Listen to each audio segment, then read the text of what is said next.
আসসালামু আলাইকুম।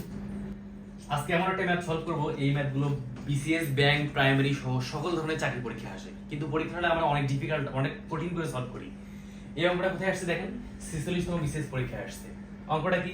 চার সেমি বাহু বিশিষ্ট বর্গক্ষেত্রে পরিলিখিত বৃত্তের ক্ষেত্রফল কত, অর্থাৎ বর্গের একটা বাহু দেওয়া আছে 4 সেন্টিমিটার, ওই বৃত্তটার ক্ষেত্রফল কত হবে সেটা চাইছে। তার মানে এখানে একটা বৃত্তের ভিতর বর্গ দেওয়া আছে, ওই বৃত্তের ভিতর বর্গ দেওয়া আছে, ওই বৃত্তের ক্ষেত্রফল কত সেটা চাইছে।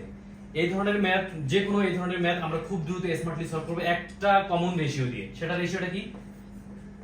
Circle is to a square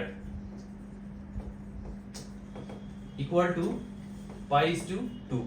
most important এই ধরনের ম্যাথ এই ফর্মুলাটা দিয়ে সব করা যাবে। কেমনে? এখানে বর্গের একটা সাইড দেওয়া আছে, বর্গের যদি একটা সাইড যদি 4 হয় তাহলে বর্গের ক্ষেত্রফল কত? 4 এর উপর স্কয়ার 16। ওকে, বর্গের ক্ষেত্রফল 16 হয়েছে, কিন্তু আমাদের মেইন ফর্মুলায় বর্গের ক্ষেত্রফল কিন্তু 2 দেওয়া আছে। আচ্ছা, এই রেশিওটাকে যদি আমরা 8 দিয়ে এখন গুণ করি তাহলে কত হচ্ছে? 8 পাই ইজ টু 16। এই যে হয়ে গেল, তার মানে বর্গের ক্ষেত্রফলটা 16, তার মানে বৃত্তের ক্ষেত্রফলটা হচ্ছে 8 পাই। এই আনসার হয়ে গেল, শেষ। আমাদের আর কোনো কমন জিনিস, কমন কোনো ফর্মুলা ইউজ করতে হচ্ছে না। তার মানে এই circle is to square equal to pi is to 2, এটা দিয়ে সব ধরনের ম্যাথ হয়ে যাবে। ওকে।